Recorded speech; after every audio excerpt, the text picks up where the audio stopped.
ಅಂದ್ರೆ ಇವಾಗ ನೀವು ಫಸ್ಟ್ ಟೈಮು ನನ್ಗೆ ಮನೆಗ್ ಕರ್ದ್ಬಿಟ್ಟು ಬರ್ತಡೇ ದಿನನೇ ನನಗೆ ಕೇಕ್ ಎಲ್ಲ ಕಟ್ ಮಾಡಿಸಿ ಒಳ್ಳೆ ಇದ್ ಮಾಡಿದ್ರಿ ಅಂತ ಹೇಳಿದ್ರು. ಹ್ಮ್ ಅದೇ ಟೈಮಲ್ಲಿ ನೀವು ಅವರ ಟ್ಯಾಟೂನ ಮುಟ್ಟಿ ನೋಡಿರೋ ಒಂದು ಫೀಲ್ ಕೂಡ ಮಾಡಿದ್ರಿ. ಹೌದು ಏನ್ ಅನ್ಸ್ತು ಮನುಷ್ಯನ್ನ ಯಾವ ತರ ಅಂತ ಅನ್ಸ್ತು ಅವಾಗ?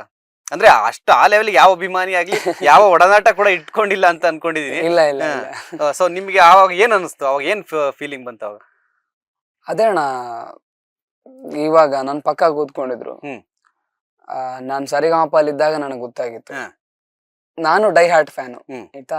ನಮ್ಮ ಫ್ಯಾಮಿಲಿಲೂ ಎಲ್ರು ದರ್ಶನ್ ಸರ್ನ ತುಂಬಾ ಇಷ್ಟಪಡ್ತಾರೆ. ಹಾ, ಹಾ.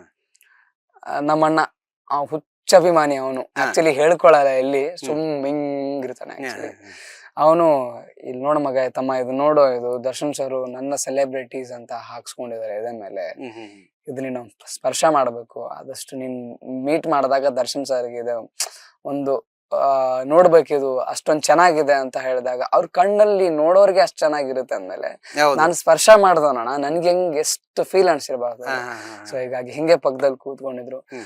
ಬಸ್ ಅದು ನನ್ನ ಸೆಲೆಬ್ರಿಟೀಸ್ ಅಂತ ಹಾಕ್ಸ್ಕೊಂಡಿದ್ರಲ್ಲ ಆಚೆ, ಹ್ಮ್. ಅದನ್ನ ಒಂದ್ಸಲ ನೋಡ್ಬೋದಾ ಬಾಸ್ ನಾನು ಅಂತಂದಾಗ ಬಾ ಮಗ ಅಂತ ಹೇಳಿ ಹಿಂಗ್ ಶರ್ಟ್ ಎಲ್ಲ ತೆಗೆದ್ಬಿಟ್ಟು ಹ್ಮ್. ತುಂಬಾ ಪ್ರೀತಿಯಿಂದ ಹ್ಮ್. ನೋಡ್ ಮಗ ಇದು ಅಂತ ಹೇಳಿ ಹ್ಮ್. ಅವರೇ ಹಿಂಗ್ ಮುಟ್ಟಿ ಎಲ್ಲ ತೋರಿಸ್ತಾ ಇದ್ರು. ಹ್ಮ್, ಹ್ಮ್, ಹ್ಮ್.